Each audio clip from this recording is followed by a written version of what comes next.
জাতীয় কবি কাজী নজরুল ইসলামের নাট্যভাবনা সাহিত্য ও সাংস্কৃতিক চেতনাকে নতুন প্রজন্মের কাছে পৌঁছে দেওয়ার প্রত্যয়ে 4 দিনব্যাপী আয়োজনের পর পর্দা নামল নজরুল নাট্যোৎসবে। সমাপনী দিনে মঞ্চস্থ হয় নজরুলের নাটক হারাবনের বিয়ে। নাট্যপ্রেমীদের উপস্থিতিতে উৎসব হয়ে ওঠে প্রাণবন্ত। বিস্তারিত বুলবুল আহমেদ জয়ের প্রতিবেদনে।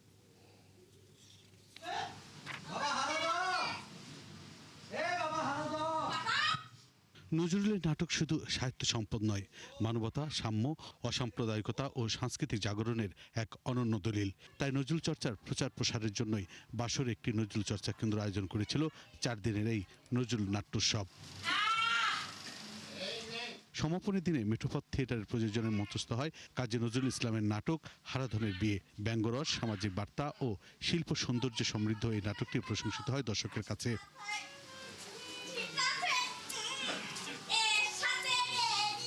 উৎসবের সমাপনী আয়োজনে প্রধান অতিথি হিসেবে উপস্থিত ছিলেন সংস্কৃতি প্রতিমন্ত্রী আলী নেওয়াজ মাহমুদ খোয়ম।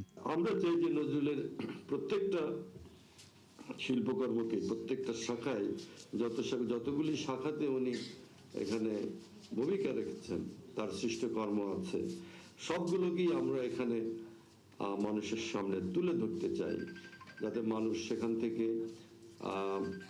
তার চেতনায়, তার মনে, তার মনোজগতে, মননে একটা ভিন্ন একটা মাত্রা যোগ করে, যা তাকে একটা প্রকৃত মানুষ হিসেবে এবং প্রকৃত দেশপ্রেমিক এবং একটা মানবিক মানুষ হিসেবে গড়ে তুলতে সাহায্য করে।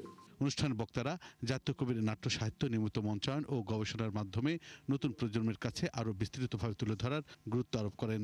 আমি খুবই আশাবাদী এবং মনে প্রাণে বিশ্বাস করি আগামী 50 বছর পর বাংলাদেশ নজরুলময় হবে। 4 দিনের এই উৎসবে দেশের বিভিন্ন নাট্যদল নজরুলের নাটক ও লেটো নাটক মঞ্চস্থ করে।